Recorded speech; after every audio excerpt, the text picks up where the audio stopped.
Here's the 3 things you need to be doing to actually start winning your bets and not keep handing your money over to the bookies every single week. The first one is you have to establish your bankroll and then work off a percentage. So what we do is we work between 1 to 5% per bet off our bankroll. So if I have £1,000 and I'm going to bet 1%, that is going to be a £10 bet.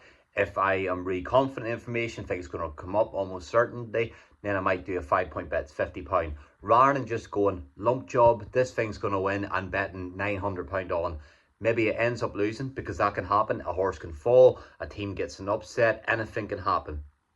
And then all of a sudden you're left with £100 and you're chasing it, you maybe lose that, and then all of a sudden you're looking at the next grand in your account to try catch your losses.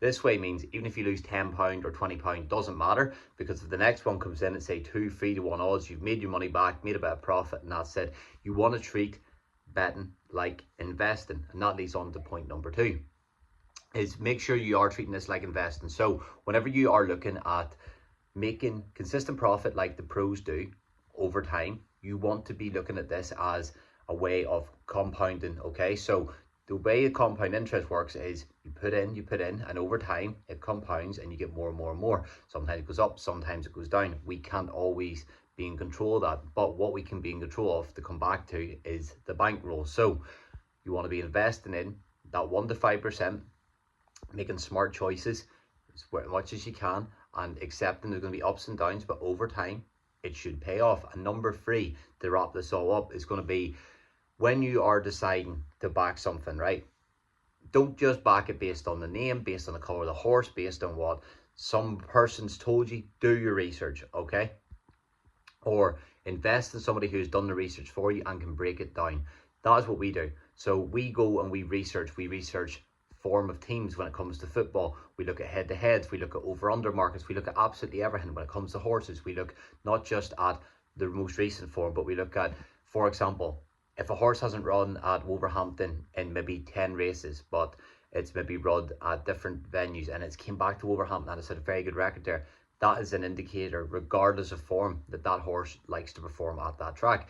We look at different, conditions. We look at what the rain does. We want to look at the all-weather. We want to look at different lengths. We want to look at every single thing, and we take all that in consideration. Race replays the lot, and then we make the choice. And that is what we do, because when we do that, what that allows us to do is, number 1, go right, it's fit certain criteria. Number 2, we're not just punting on any old thing. And number 3, we're managing the bankroll properly. We're not just putting on bet after bet after bet and gambling. That is the difference. People gamble and they lose. People bet and invest and treat it like stocks and shares, and they win. And that's how they do it. If you want to be part of the 3% of people that actually profit long term from professional sports betting, this is the way to do it, guys.